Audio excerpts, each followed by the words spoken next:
Hello students, कसे आहात तुम्ही सगळेजण? आय होप सो की तुम्ही सगळे ठीक असाल. आणि ऑनलाईन लेक्चरमध्ये आपण ॲडसॉर्प्शन अँड कोलाइड्स हा टॉपिक सुरू केला आहे. त्याच्यामध्ये बराचसा पार्ट आपला बघून झाला आहे. अगदी आत्ता आपण निम्म्यापर्यंत आलो आहे या टॉपिकच्या. काल आपण कोलाइड सिस्टीमबद्दल बरीचशी माहिती पाहिली.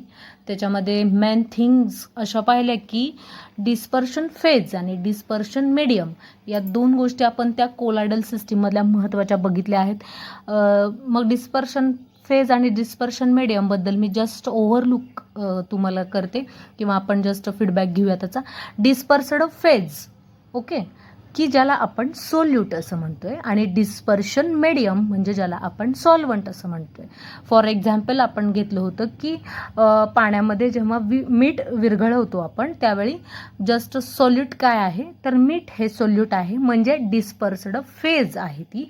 आणि डिस्पर्शन मीडियम काय आहे, माध्यम कोणतं आहे ते मीठ विरघळण्याचं, त्याला आपण सॉल्वंट किंवा वॉटर आहे ते, ओके, त्याला डिस्पर्शन मीडियम असं म्हणतं. आलं लक्षात? त्याच्याबद्दल आपण काही त्याचे कॅरेक्टरिस्टिक्स वगैरे पाहिले होते.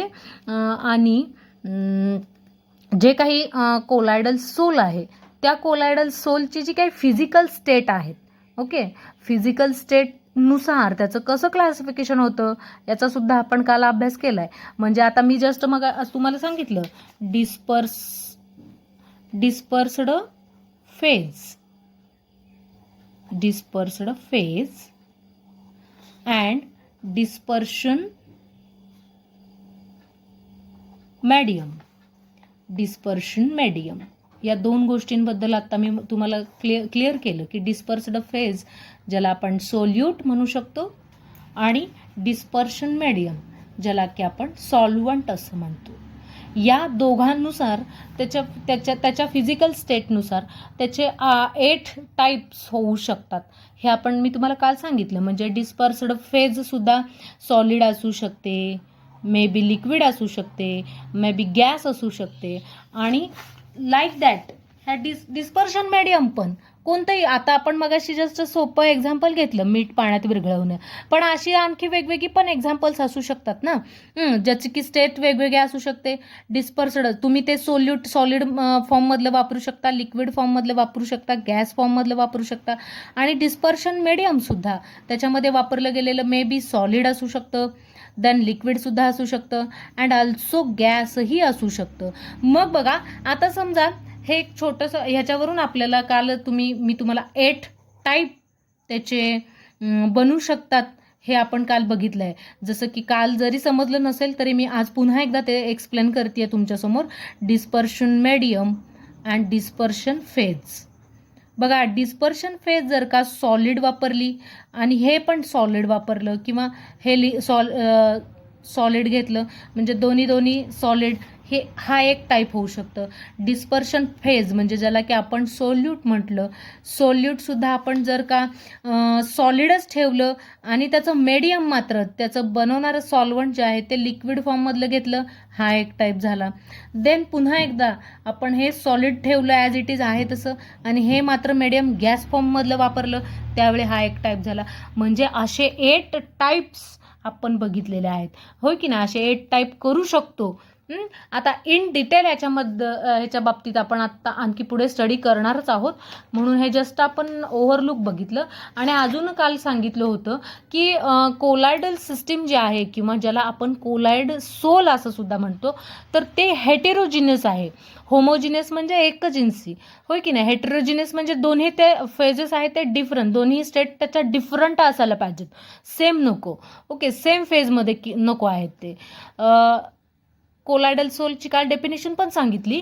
It is a heterogeneous system of 2 phases. 2 phases आहेत, त्या कोणत्या आहेत? One of them is a dispersed phase and another one is a कोणती?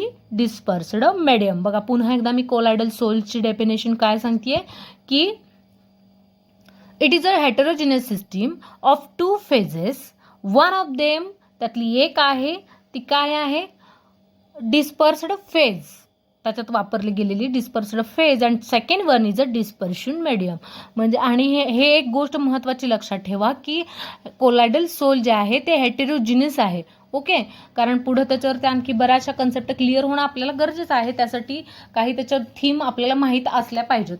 देन बघा, आता आजच्या लेक्चरला आपण काय पाहणार आहोत तर टाईप्स ऑफ कोलायडल सिस्टीम. बघा, खूप महत्त्वाचा पार्ट आहे आणि हा मी थोडा तुम्हाला टॅब्युलर फॉर्ममध्ये एक्सप्लेन करते, म्हणजे तुम्हाला लक्षात येईल किंवा समजायला ते सोपं जाईल. बघा, आजच्या लेक्चरला आपण काय पाहणार आहोत, टाइप्स ऑफ कोलायडल सिस्टीम. ह्या कोलायडल सिस्टीमचे टाईप काय आहेत किंवा टाइप्स ऑफ कोलायडल सोल, त्याला आपण सोल असंही म्हटलेलं आहे. काय आहेत, on the basis of physical state. मगाशीच आता मी मेन्शन केलं की नाही, सॉलिड असू शकते, त्याचं मीडियम, लिक्विड पण असू शकते. असे आपण त्याच्या फिजिकल स्टेटनुसार सॉलिड, लिक्विड आणि गॅस ह्या तिन्हीपैकी ह्या तिन्हीच्या बेसिसवरती ह्याचं जे काय आहे ते टाईप्स डिपेंड आहेत. मग आता बघूया, त्यासाठी आपल्याला काही गोष्टी कन्सिडर कराव्या लागणार आहेत. आता इथं त्याच्यामध्ये पहिली असणार आहे डिस्पर्शन मीडियम. बघा, कोलायडल सोल्टची डिस्पर्शन मीडियम कुठली असेल ती गोष्ट कन्सिडर करावी लागेल. देन सेकंड मध्ये डिस्पर्स्ड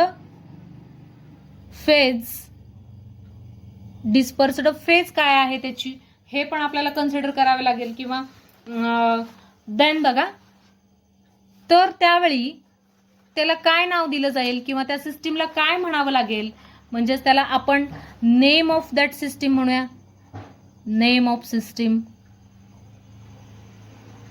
अँड बघा, लास्ट वन असेल याच्यामध्ये जे आपल्याला कन्सिडर करावं लागणार आहे ते म्हणजे असणार आहे ह्याचं एक्झाम्पल काय देऊ शकतो आपण. बघा, थोडंसं चार्ट खूप सो मी ॲडजस्ट करते, तुम्हाला ह्या सगळ्या गोष्टी दिसल्या पाहिजेत. बघा, काय काय घेतलं आपण,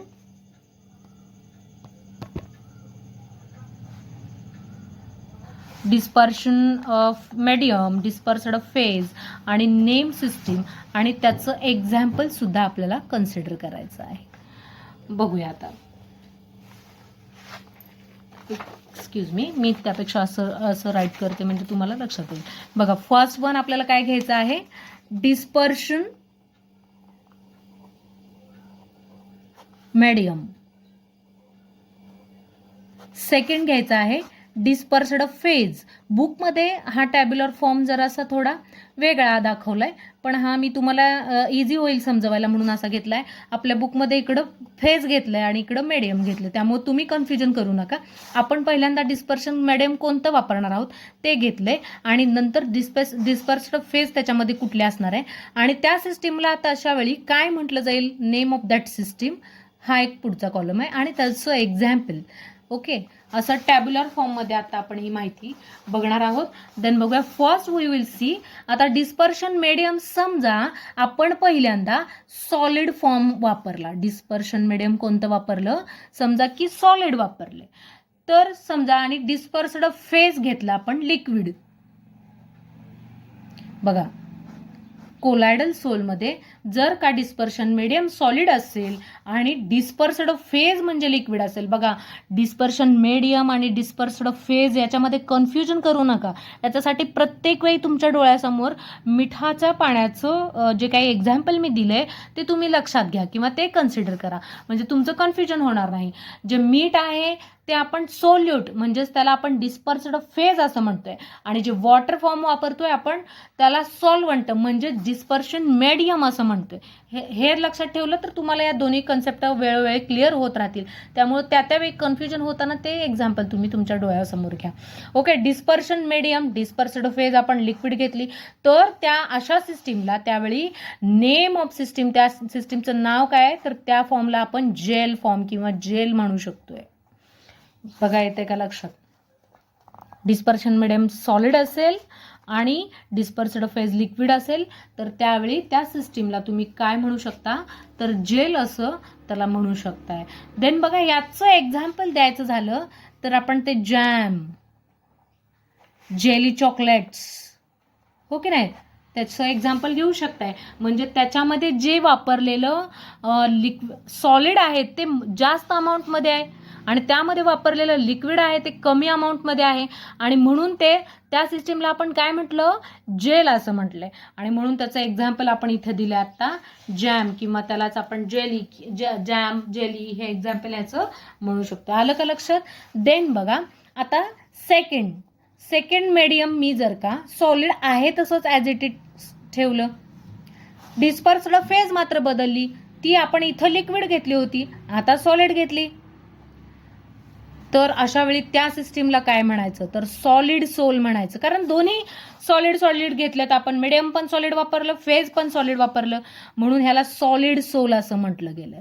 ओके, आता याचं बेस्ट वन एक्झाम्पल आहे ॲलॉयज अँड मेटल. तुम्ही शिकलाय अगोदर, त्यापैकी ॲलॉयज म्हणजे दोन्ही सॉलिड वापरलेले आहेत तिथं. आता याच्यापेक्षा एक्झाम्पल बघा, अंगठीमध्ये, आता फॉर एक्झाम्पल इथेच तुम्हाला दाखवते मी, या अंगठीमध्ये हा जो खडा आहे, हा जो खडा आहे त्याला जेम्स त्याला म्हटलं जातं, म्हणजे तो एक मौल्यवान आहे, म्हणजे James stone for example. Okay, James stone हे सुद्धा सॉलिड दोन्ही सॉलिड आहे त्याच्यामध्ये. Dispersion medium also solid, dispersion phase also solid, म्हणून हे पण एक्झाम्पल याच्यामध्ये आपण कन्सिडर करू शकतो. बुकमध्ये आणखी एक्स्ट्रा एक्झाम्पल दिलेत, पण मी ते सोडून इथे एक्झाम्पल घेते बिकॉज तुम्हाला ते आणखी एक्झाम्पल लक्षात राहायला सोपे जातील. आता थर्ड पुन्हा काय केलं मी, सॉलिडच राहू देऊया, सॉलिडच मीडियम घेतलं आणि आता मात्र फेज मी चेंज केली, आता घेतली फेज मी गॅस. ओके, तर यावेळी अशा वेळी या सिस्टीमला काय म्हणायचं, सॉलिड फोम. अशा वेळी या सिस्टीमला काय म्हटलं जातं, त्या सिस्टीमचं नेम काय आहे, सॉलिड फोम त्याला म्हटलं जातं. आता याचे एक्झाम्पल सोपे आहेत बघा, रबर. Okay, then sponge. काही रबर अशा असतात बघा एकदम थीन फॉर्ममध्ये, त्याच्यावरती काहीतरी पोर्स असतात किंवा छिद्र असल्यासारखं असे थोडे, म्हणजे आता आपला खोड रबर वगैरे तो जरा जास्त थिक फॉर्ममध्ये झाला, पण त्याच्याही पेक्षा जस्ट रबर फॉर्मच्या काही मॅट असतात, त्याच्यावरती स्पंजी फॉर्म असतं बघा, किंवा स्पंज सुद्धा, हे सुद्धा एक्झाम्पल काय सॉलिड फॉर्मचं होऊ शकतं. आपण जो स्पंज वापरतो त्या स्पंजमध्ये बराचसा फॉर्म हा सॉलिडचा असतो, पण त्याचे जे पोर्स असतात त्याच्यामध्ये गॅस असतो. ओके, म्हणजे हे कशाचं एक्झाम्पल झालं, तर सॉलिड आणि गॅस. ओके, सॉलिड अँड गॅसचं त्याला की आपण सॉलिड फॉर्म म्हणतो. त्यानंतर आणखी एक वेगळं एक्झाम्पल ज्याला की प्युमिक स्टोन, तुम्ही ऐकला असेल, प्युमाइस स्टोन. तर हा काय आहे, प्युमाइस स्टोन कसला असतो, तर बाजारामध्ये अंग घासण्यासाठी दगड भेटतो, तो तुम्ही पाहिला असेल. तर त्याच्यावरती थोडेसे पोर्स असतात, ओपन पोर्स असतात, म्हणजे सॉलिड फॉर्म भरपूर असतो पण ते पोर्स सुद्धा इन्व्हॉल्व असतात आणि त्या पोर्समध्ये गॅस असतो. ओके नाही, म्हणजेच त्याला काय म्हटलं जातं, सॉलिड गॅस म्हणजे सॉलिड फोम असं म्हटलं जातं. आणि त्यालाच प्युमा स्टोन म्हणजे अंग घासण्याचा दगड तुम्ही पाहिला असेल किंवा नसेल, किंवा ह्याच्याही बेटर एक्झाम्पल, तवा घासण्यासाठी सुद्धा जो दगड असतो तो तुम्ही जर विकत आणलेला ऑब्झर्व केला असेल तर त्यावेळेस तुमच्या लक्षात येईल की त्याच्यामध्ये सॉलिड फॉर्म असतो पण त्याच्यामध्ये काही पोर्स असतात, त्याच्यामुळं त्या ओपन पोर्समध्ये गॅस फॉर्म सुद्धा असतो, म्हणजे त्याला सॉलिड फॉर्म असं म्हटलं जातं. आलं लक्षात? आता ह्या आपण काय केलं, ह्या आता तिन्ही स्टेजमध्ये तर प्रत्येक वेळी स्टेट एकच ठेवली होती, सॉलिडच फेज प्रत्येक वेळी इथे मीडियमची सॉलिड ही फक्त डिस्पर्स्ड फेज आपण चेंज केली होती, लिक्विड घेतली, सॉलिड घेतली, गॅस घेतली. ओके, आता हे तुम्हाला क्लिअर झालं. देन बघा आता फोर्थ टाईप ह्याचा आपण आता डिस्पर्शन मीडियम चेंज करतोय. फोर्थ टाईप काय घेतोय, लिक्विड घेतलं, सपोज माध्यम काय घेतलं, आता आपण डिस्पर्शनचं लिक्विड घेतलं. आता इकडचं सुद्धा डिस्पर्स्ड फेज सुद्धा आपण लिक्विड घेतली. मग अशा वेळी दोन्ही लिक्विड असल्यावर आपण काय म्हणतोय त्याला, तर त्या सिस्टीमला काय म्हणायचं, तर त्याला इमल्शन असं म्हटलं जातं. इमल्शन बघा, इमल्शन असं कन्सिडर म्हटलं जातं. मग ह्याचं एक्झाम्पल खूप वेल नोन एक्झाम्पल आहे आपल्या डेली रुटीन लाईफमधलं, ह्याचं एक्झाम्पल आहे मिल्क इमल्शनचं. बघा त्याच्यामध्ये लिक्विड पण असतं, इतर पार्टिकल्स पण असतात, फॅट असतं, देन ह्या सगळ्या गोष्टी त्याच्यामध्ये असतात. म्हणजेच काय, तर ते कशाचं एक्झाम्पल आहे, इमल्शन्सचं, म्हणजेच त्याला आपण मिल्क असं सुद्धा म्हटलं जातं. देन बघा आता पुन्हा आपण पुढचा 5th टाईप स्टेटनुसार करतोय. कोणता, मी लिक्विड मीडियम आहे तसंच ठेवलं. आता डिस्पर्स्ड फेज मात्र चेंज केलं, ज्याला की आपण सॉलिड घेतलं, समजा सॉलिड आहे असं कन्सिडर केलं, तर अशा वेळी त्या सिस्टीमला काय म्हणायचं, मीडियम लिक्विड आहे, डिस्पर्स्ड फेज सॉलिड आहे, तर अशा सिस्टीमला सोल असं म्हटलं जातं. आणि हेच खूप महत्त्वाचं आहे बघा, मी याला मुद्दाम ब्रॅकेट करतेय बिकॉज याच्यावरतीच पुढे आपल्याला जास्त फोकस करायचा आहे. आणि आत्ताच्या या सिलेबसमध्ये तुम्हाला याचा स्टडी भरपूर आहे आपल्या या चॅप्टरमध्ये पुढे, जो की आपल्याला करायचा आहे. म्हणून इतर जे काही वरती आपण सिस्टीम बघितल्या त्याच्यापेक्षा ही खूप महत्त्वाची आहे. सो याच्या संदर्भात जे काही एक्सप्लेनेशन आहे ते तुम्ही केअरफुली ऐका. लिक्विड मीडियम घेतलंय, डिस्पर्स्ड फेज सॉलिड घेतले, ज्यावेळी मीडियम लिक्विड असेल, डिस्पर्स्ड फेज सॉलिड असेल, त्या सिस्टीमला सोल असं म्हटलं जातं. आता याचं वेल नोन एक्झाम्पल काय आहे आपण बघूया. तर गम, जो की टर्बिड असतो बघा, टर्बिड फॉर्ममध्ये दिसतो, फारसा क्लिअर नसतो पण असा थोडा स्टिकी फॉर्ममध्ये, त्यालाच का तसा असतो, कारण त्याच्यामध्ये लिक्विड विथ सॉलिड सुद्धा असतात, म्हणून गम हे ह्या सोलचं एक्झाम्पल आहे. त्यानंतर ह्याच्यापेक्षा स्टार्च पावडर, तुम्ही समजा स्टार्च घेतलं आणि ते वॉटरमध्ये मिक्स केलं, त्याचा जो फॉर्म तयार होतो, ते लिक्विड सोल्युशन तयार होतं, ते टर्बिड फॉर्ममध्ये असतं बघा, थोडंसं असं दाटसर दिसतं. म्हणजेच काय, हे कशाचं एक्झाम्पल आहे, सोलचं एक्झाम्पल आहे. आणि मे बी बऱ्याचदा आपण प्रॅक्टिकल करत असताना आपल्याला लिक्विड आणि सॉलिड चाच आपण वापर करून ते सोल्युशन वगैरे प्रिपेअर करत असतो. ओके, देन बघा आलं लक्षात, म्हणजे हे गोष्ट आता आपल्याला खूप पुढे स्टडी करायची आहे, त्यामुळं लिक्विड आणि सॉलिड ह्याला आपण सोल म्हणतो. आता सिक्स सुद्धा मी काय केली, फेज मीडियम जी आहे ती लिक्विडच ठेवली, ॲज इट इज मीडियम लिक्विडच ठेवलं. डिस्पर्स्ड फेज मात्र आता बदललं, लिक्विड झालं, सॉलिड झालं, आता कोणतं असणार रे, गॅस. व्हेरी गुड, आता आपण गॅसच फेज म्हणून इथे वापरणार आहोत. तर अशा वेळी या दोघांच्या सिस्टीमला काय म्हणू शकतो, लिक्विड लिक्विड गॅस वापरल्यावर त्यालाच आपण फोम असं म्हणू शकतो. बघा, गॅस वापरल्यास त्याला काय फोम असं कन्सिडर करू शकतो, म्हणजे त्या सिस्टीमला फोम असं म्हटलं जातं. आणि याचं वेल नोन एक्झाम्पल असेल आपल्या डेली रुटीन लाईफमध्ये, तुम्ही ऐकलं असेल, बघितलं असेल, शेविंग क्रीम जी आहे, शेविंग क्रीम, ती फोम फॉर्ममध्ये किंवा ती फोम सिस्टीम असते, त्याच्यामध्ये लिक्विड आणि गॅस या दोन्ही गोष्टींचा काय केलं जातो, इन्व्हॉल्व केलेल्या असतात. म्हणून हे एक्झाम्पल शेविंग क्रीम हे या फोमचं एक्झाम्पल आहे. याच्यापेक्षा वेल नोन आणखी एक्झाम्पल सांगू शकतो, व्हिप्ड क्रीम. म्हणजे आपण ज्यावेळी घरी आपली आई तूप बनवत असते त्याच्या आधी जी साय वगैरे आपण लावलेली असते ती बऱ्याचदा फेटून जी क्रीम फॉर्म झालेली असते त्याला व्हिप्ड क्रीम म्हणतात. आणि ते व्हिप्ड क्रीमसुद्धा ह्या फोमचं खूप चांगलं उदाहरण आहे. ओके, त्याच्यामध्ये बघा की तुम्ही लिक्विड आणि सम गॅसचे असे बुडबुडे आलेले दिसतात, म्हणजेच ती व्हिप्ड क्रीम आहे, ते सुद्धा ह्या फोमचं एक्झाम्पल आहे. आलं लक्षात. देन बघा, फोम ऑफ सोप, साबणाचं तुम्ही फेस बघा, ते सुद्धा ह्याचं चांगलं उदाहरण होऊ शकते. त्याच्यामध्ये थोडेसे लिक्विड पार्टिकल्स असतात, गॅस सुद्धा असतात, म्हणून त्याला फोम ऑफ सोप हे सुद्धा एक चांगलं एक्झाम्पल आहे या सिस्टीमचं फोमच्या. ओके, आता बघा आलं लक्षात, मगाशी आपण तिन्ही स्टेट त्याच ठेवल्या होत्या, इथं सुद्धा तिन्ही स्टेट त्याच ठेवल्या.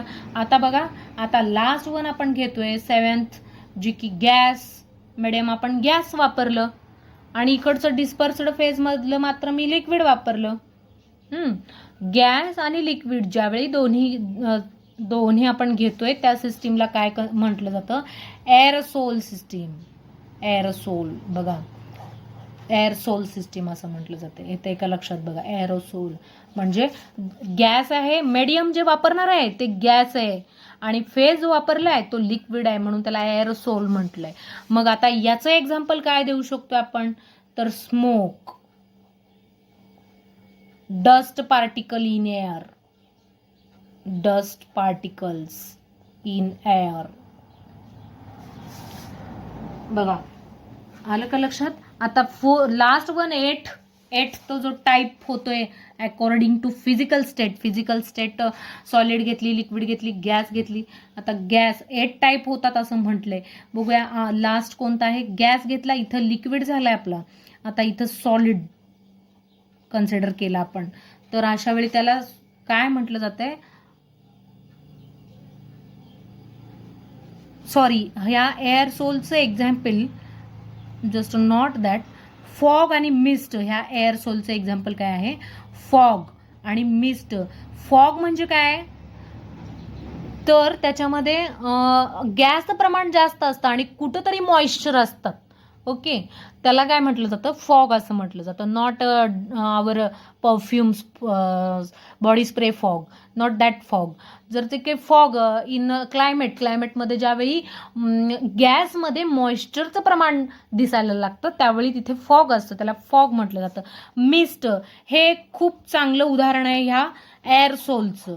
ओके, बघा आता कुठं कशाला म्हणायचं मिस्ट, तर ज्यावेळी लग्न समारंभात, मोठे मोठे लग्न समारंभ असतात त्यावेळी अगदी सगळे दमून उन्हातून, आणि उन्हाच्या वेळी ज्यावेळी असे लग्न समारंभ पार पडत असतात त्यावेळी जे काही उन्हातून आलेले असतात लोक किंवा नाचणारे जे काही मित्रमंडळी, तर त्यावेळी तिथे बाहेर एक फॅन बसवलेला असतो किंवा एक मशीन असते ती त्या फॅनच्या जवळच. त्याच्यामधून जे काही लिक्विडचे ड्रॉपलेट्स बाहेर पडत असतात विथ गॅससुद्धा, एक वेगळ्या प्रकारचा गॅस आणि लिक्विड याचं कॉम्बिनेशन, आणि आपण मग त्याच्या समोर जाऊन उभं राहायला सगळ्यांना आवडतं, म्हणजे तिथं खूप रिलॅक्स फील होतं, खूप थंडावा जाणवतो. तर ते म्हणजे असतं मिस्ट. तो स्प्रे जो असतो तो मिस्ट स्प्रे असतो, म्हणजे त्याच्यामध्ये गॅस आणि सॉलिड पार्टिकल्स पण असतात. ओके, सॉरी, गॅस आणि लिक्विड ह्या दोघांचं कॉम्बिनेशन असतं ते मिस्ट मध्ये. आणि गॅस, आत्ता बघा, गॅस आणि सॉलिड याचं काय एक्झाम्पल, आपण याला सुद्धा एअरसोल म्हटलंय, तर याचं काय एक्झाम्पल आहे, तर याचं एक्झाम्पल आता स्मोक आणि डस्ट पार्टिकल हे आहेत. Dust particle in air. Okay, अशा प्रकारे हे 8 types physical state according to किंवा on the basis of physical स्टेटच्या बेसिसनुसार आपण ह्याचे 8 टाइप्स पाहिलेले आहेत. आता तुम्ही म्हणाल गॅस का होऊ शकत नाही, तर ते जर का वापरलं तर त्याचं मिक्सचर होमोजिनियस होईल. आणि सांगितलंय की कोलायडल सिस्टीम ही हेटेरोजिनियस आहे, दोन्ही स्टेट्स वेगवेगळ्या, म्हणून गॅस ह्या फेज वापरून किंवा त्या बेसिसवरती ह्याचा टाईप होऊ शकत नाही. क्लिअर झालं तुम्हाला? इथे आत्ता काय बघितलं आपण, तर टाइप्स ऑफ कोलायडल सिस्टीम किंवा कोलायडल सोल अकॉर्डिंग टू फिजिकल स्टेटनुसार त्याचे आपण काय बघितलं, क्लासिफिकेशन, सॉरी, टाईप बघितलं, त्याचे काही क्लासिफाय कसं केलं गेलंय हे तुमच्या लक्षात आलं. आता नंतर आणखी याचा पुढचा एक छोटासा पॉइंट आपण कव्हर करतोय आजच्या लेक्चरला, बघूया कोणता आहे. तर आता पुढे ह्याचे क्लासिफिकेशन ऑफ कोलाइड्स. आता मगाशीचं होतं ते ऑन द बेसिस ऑफ कशानुसार होतं, तर त्याच्या फिजिकल स्टेटनुसार त्याचं क्लासिफिकेशन किंवा टाइप्स होते. आता क्लासिफिकेशन ऑफ कोलाइड्स कशानुसार आहेत बघणार आहोत आपण. तर colloids on the basis of interaction. कशामधलं, इंट्रॅक्शन बिटवीन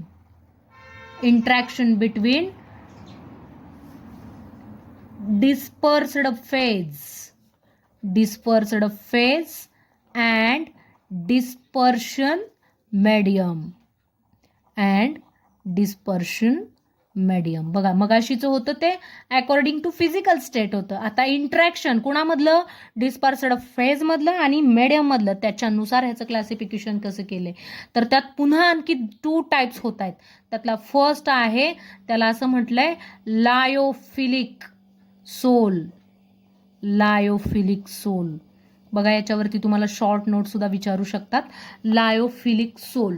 आता याच्यामध्ये कसं क्लासिफिकेशन आहे, तर दोघांमध्ये जी काही फेज वापरलंय, जे मीडियम आहे, त्यांच्यामधलं जे इंट्रॅक्शन आहे त्या इंट्रॅक्शननुसार परत याचं क्लासिफिकेशन केलं गेलंय. आणि त्यात पुन्हा 2 टाइप्स आहेत, एक लायोफिलिक आणि दुसरं लायोफोबिक आहे. आता फर्स्ट वन आपण हे पाहणार आहोत. व्हॉट्स मीन लायो म्हणजे काय, तर lyo means liquid. Okay. And philic means काय? Philic means loving. त्यालाच अट्रॅक्टिव्ह असं सुद्धा म्हटलंय, असंही म्हणू शकतो. बघा, lyo means liquid, philic means loving किंवा अट्रॅक्टिव्ह. लिक्विड लविंग असणारं त्याला लायोफिलिक सोल असं म्हटलंय. बघा, there is a strong attraction between dispersed phase particle and dispersion medium called lyophilic. बघा, ह्याचं काय एक्सप्लेनेशन सांगू शकते? लायोफिलिक मीन्स काय? नावातच आहे त्याच्या, लिक्विड लविंग. त्यांच्यामध्ये काय होतं तर there is a strong interaction. Strong interaction असेल, स्ट्रॉंग इंट्रॅक्शन. बघा, मी शॉर्ट फॉर्ममध्ये काही कॉन्सेप्ट लिहितले. बिटवीन कुणामध्ये स्ट्रॉंग इंट्रॅक्शन असणार आहे? डिस्पर्स्ड फेजमध्ये जे असणारे पार्टिकल आहेत, dispersed phase and dispersed medium, या दोघांमध्ये काय असणार आहे? स्ट्रॉंग इंट्रॅक्शन आहे. त्याला काय म्हटलं जात आहे? लायोफिलिक असं म्हटलं जाते. मग बघा, आपण डिस्पर्शन मीडियम त्याच्यामध्ये जी वापरणार आहे ती वॉटर असेल तर त्या टाईपला मात्र हायड्रोफिलिक असं म्हटलंय. बघा, पुन्हा आता हे जे लायो म्हणजे कोणतंही लिक्विड घेऊ शकताय, असं काय नाहीये की स्पेशली कुठं इथं त्याचं काय मेन्शन केलेलं नाहीये. मग जर का आता ही जी डिस्पर्शन मीडियम आहे, डिस्पर्शन मीडियम जर का तुम्ही वॉटर वापरली, डिस्पर्शन मीडियम जर का वॉटर वापरली तर त्यावेळी त्याला हायड्रोफिलिक असं म्हटलं जाते. बघा, हायड्रो म्हणजे काय? वॉटर.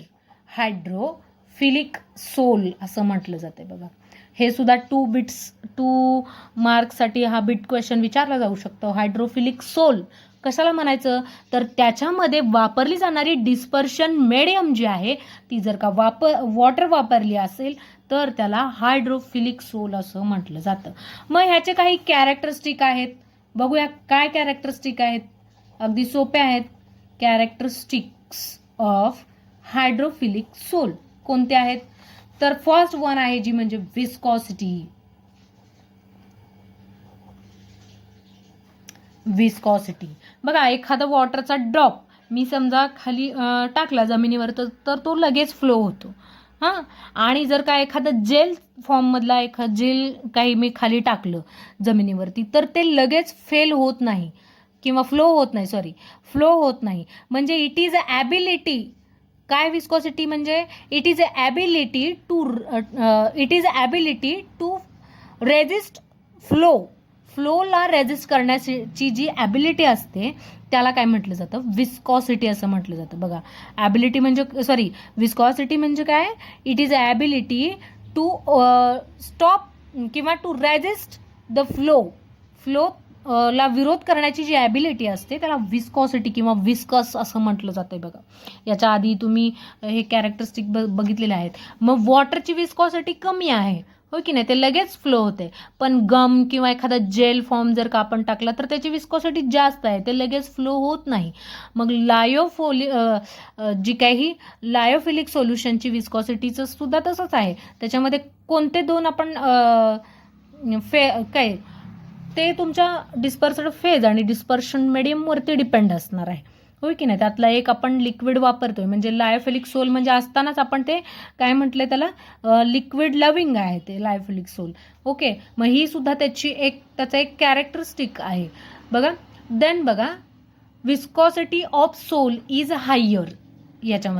याच्यामध्ये काय सांगितले? विस्कॉसिटी जी आहे सोलची ती हायर आहे कारण त्यातले एक त्यातला आपण जो वापरतोय तो लिक्विड असतोय आणि सेकंड वन डिस्पर्स्ड फेज हा मे बी कोणताही असू शकतोय. देन बघा, सेकंड ह्याचं कॅरेक्टरिस्टिक आहे ते म्हणजे सरफेस टेन्शन.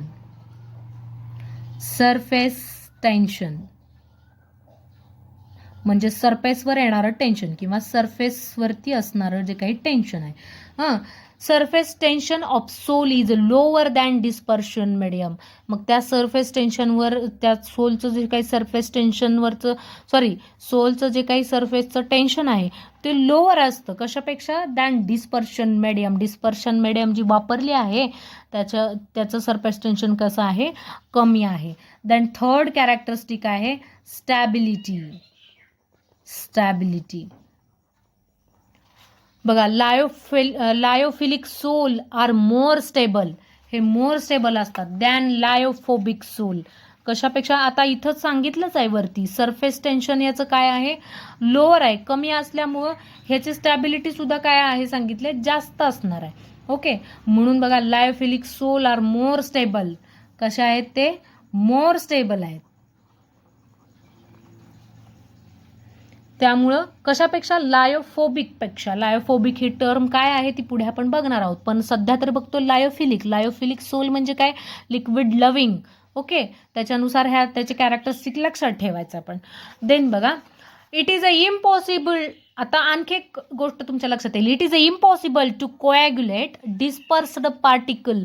बघा, आता याच्यामध्ये आपण काय वापरतोय, जे काय हे जे सोल तयार झाले त्याच्यामध्ये लिक्विड असेल आणि इतर काही जे पार्टिकल्स आहेत, तर त्या लिक्विडमधले हे पार्टिकल्स आपण कोॲग्युलेट करू शकत नाही, म्हणजे ते एकत्र जमा करून वेगळे काढू शकत नाही.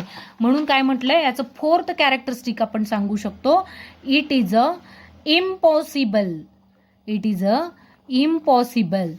To coagulate disperse a particle.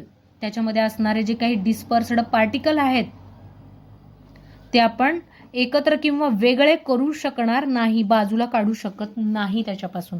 म्हणून हे सुद्धा हे त्याचं एक कॅरेक्टरिस्टिक आहे. देन बघा, आणि फिफ्थ आणखी एक आपण याचं कॅरेक्टरिस्टिक सांगू शकतोय, these sols are reversible in nature. These sols are reversible in nature. म्हणजे काय, आता ह्याचं एक्झाम्पल बघूया. स्टार्च पावडर घेतली समजा आपण, ती आपण खूप वेळ उन्हात ठेवली, तर त्या स्टार्च पावडर इन वॉटर, तर ते वॉटर काय होईल, बऱ्याच अंशी उन्हात राहिल्यामुळं कमी प्रमाणात होईल आणि स्टार्च पावडर आपल्याला त्यात तशीच दिसेल. पण पुन्हा आपण त्याच्यात लिक्विड टाकलं तर परत आपलं स्टार्च पावडर इन वॉटर हे सोल्युशन तयार होईल. परत ते ॲज इट इज उन्हात खूप वेळ राहू दिलं तर पुन्हा आपल्याला फक्त त्यात स्टार्च पावडर दिसेल. पुन्हा आपण त्यात लिक्विड टाकून ते आपलं सोल्युशन क्रिएट करू शकतो. म्हणजे रिव्हर्सिबल आहे ती. म्हणून these sols are reversible in nature. Okay, बघा आजच्या लेक्चरला अगदी सोपे कन्सेप्ट आपण बघितलेले आहेत. टाइप्स ऑफ कोलायडल सिस्टीममध्ये किंवा कोलायडल सोलचे बघत असताना according to physical state, solid, liquid आणि गॅसनुसार त्याचे टाइप्स काय काय आहेत हे बघितलं. त्याला काय म्हटलं जातं त्या सिस्टीमला, आणि त्याचबरोबर त्याचं एक्झाम्पलसुद्धा आपण इथे मेन्शन केलेलं आहे. तर याचा तुम्ही स्क्रीनशॉट घेऊ शकता की जेणेकरून तुम्हाला ह्या टॅब्युलर फॉर्ममध्ये ही जी काही कन्सेप्ट आहे ती अतिशय छान समजेल किंवा समजायला सोपी जाईल. बुकमध्ये मात्र हे डिस्पर्स्ड फेज इकडं घेतलं आहे आणि हा कॉलम इकडं घेतला आहे, त्यामुळे थोडं कन्फ्युजन करू नका. एकतर हे ठीकसं तुम्ही बघा, मग लक्षात येईल. आणि ह्याचा स्क्रीनशॉट काढून घेतला नसेल तर घ्या, म्हणजे पुन्हा तुम्हाला स्टडी करायला हे खूप सोपं जाईल. ओके, आणि देन नेक्स्ट त्याचे क्लासिफिकेशन किंवा त्याचं टाईप्स अकॉर्डिंग टू कशानुसार सांगितले, तर जे काही डिस्पर्शन फेजमधलं आणि डिस्पर्शन मीडियममधलं इंट्रॅक्शन आहे त्या इंट्रॅक्शननुसार ते किती स्ट्रॉंग आहे त्यानुसार त्याचे टाईप आहेत. त्यातला फक्त आपण पहिला आज अभ्यास केला आहे तो म्हणजे लायोफिलिक सोल आहे. आणि लायोफिलिक सोलचे कशाला म्हणायचं, लिक्विड लव्हिंग ज्याला म्हणतो. त्यानंतर त्याचे कॅरेक्टरिस्टिक्स काय असतील ह्याचा स्टडी आपण आजच्या ह्या लेक्चरला केला आहे. आय होप सो की तुम्हाला ह्या सगळ्या गोष्टी समजल्या असतील. अतिशय सोपा पार्ट आहे आणि एक्झामच्या दृष्टीनं किंवा एंट्रन्सच्या दृष्टीनं सुद्धा खूप महत्त्वाचा चॅप्टर आहे. अभ्यास करत राहा आणि ऑनलाईन लेक्चर अटेंड करत चला. घरी राहा, सगळेजण सुरक्षित राहा. भेटूया पुन्हा नेक्स्ट लेक्चरला. Okay, thank you.